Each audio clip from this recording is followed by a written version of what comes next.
Hi guys, welcome back to another episode of my Hornby Hobby, and welcome to the 10th of January. I nearly said December then, which is the day that Hornby announces their 2022 catalogue. So I hope you've either been able to pick it up, you've looked on their YouTube channel, or you've kept along with Sam's Trains because he's been talking about the products and price increases and stuff like that, which I will be doing after this video.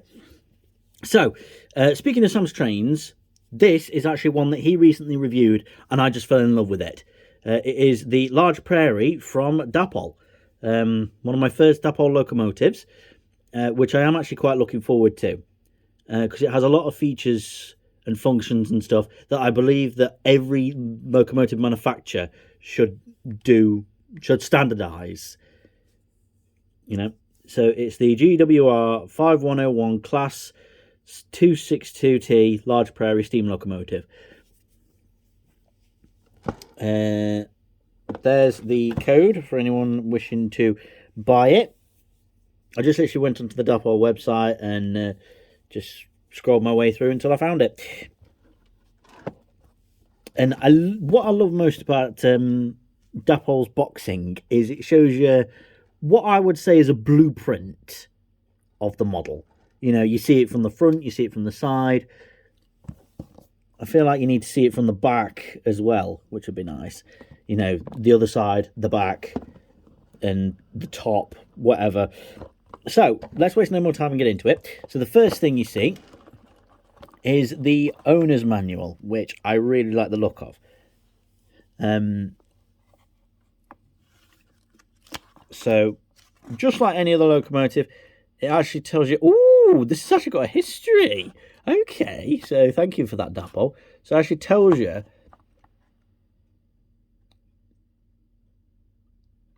at the time of writing, several locomotives from the 5101 and 6100 classes are either statically preserved, undergoing rebuild, or in a regular preservation use. So by the sounds of it, there are still quite a few of these around. Producing models from the following GWR build lots at the time of recording, writing. So the date built, the lot number, and the loco numbers, which is quite nice. So that is good. A quick start guide, which is how to unbox it. That is a bit weird. Why do they add the unboxing in the instruction manual after you've unboxed it? So how do I unbox this thing? Remove the model whilst well, mind you, that's actually for getting into the blister pack, whatever you want to call it. And this does actually feature quite a lot of photos. So I'll have to have a look at that. And this is packaged in pretty much the way that Hornby do it, which is a ice pack or a blister pack, whatever you want to call it, surrounded by quite good looking foam. And that's all. Foam's always good because I can always use foam. So let's get the Prairie out. So first thing you get is a detail bag, which has NEM couplings, and I believe, or the front NEM coupling, sorry, and I believe that Sam called those other couple of bits fireman's tools. I think. Don't quote me on that. I'm sure you'll comment on it if I'm wrong. So this is quite a monumentous moment. Pretty much as soon as I saw that review and how Sam was praising it, I thought, I've got to get one.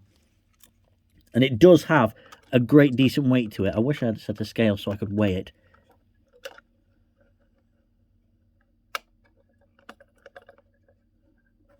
Okay, so let's zoom in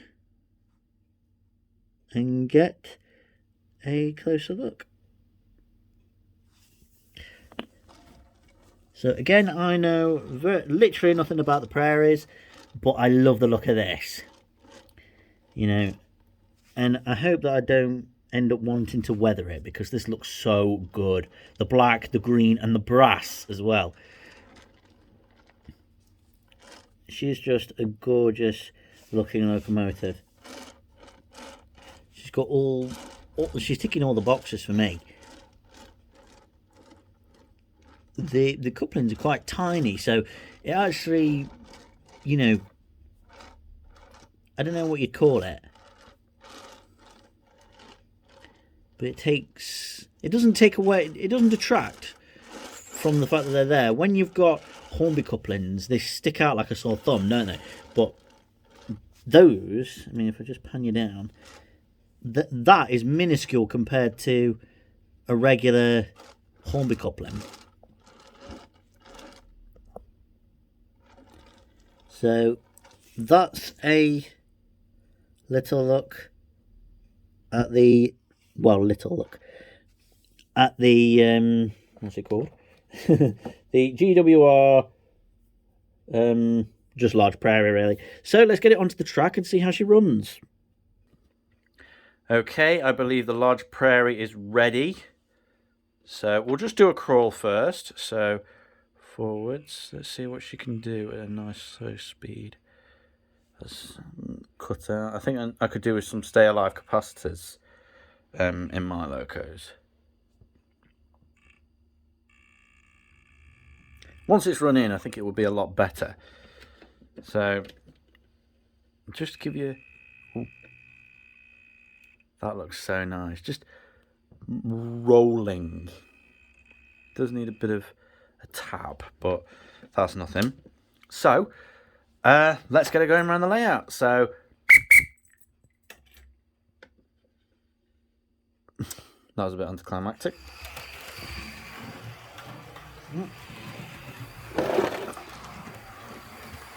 So let's see how she handles my terrible track. First up, our locomotive. She'll be a lot better once she's run in. Just make sure them points are tightly shut. I'll give her a bit more power, just to make sure she can make it round all right.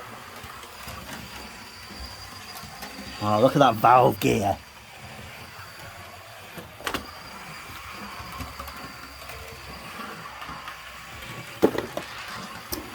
Always make sure you clear away your packaging elements before you do something like this. It's very dangerous. She is a good looker. And I think this will fit really well on the railway. So I've got a pannier tank, I've got a Prairie, and I've also got the 14XX. So if I ever want to do like a GWR day, then I can. Oh, hey up. She's derailed. Just the back bogie. Nothing to actually worry about. That's better. So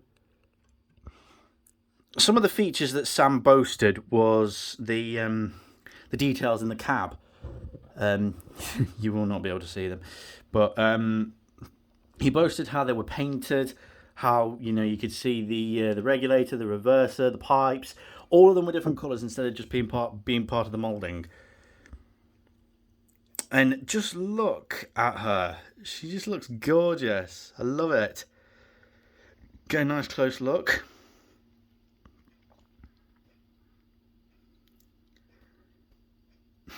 She looks fantastic. And I do believe, I don't know whether that's, I can't tell if that's cold to the touch or not. What about the, I think that's actually copper. From Sam's video. If I've got that wrong, I'm sure you'll comment. And then there's the whistles. There's plenty of separately fitted parts. There's also sprung buffers. So I feel that something like this is what Hornby and Bachmann need to aim for. Something that looks so stunning from every angle. Look at her. She's just gorgeous. So that was the, I nearly said BR, GWR Large Prairie. So thanks for watching. Hope you've enjoyed it. If you did, like, comment, subscribe. Always much appreciated. Let me know if you want to see this thing going around the track with some of the coaches or whatever. And don't forget, you can also get just any other requests in. You can involve the shunting layout if you like, or even just the upstairs layout. It's entirely up to you. And I'll see what I can do. Until then, stay safe and thanks for watching.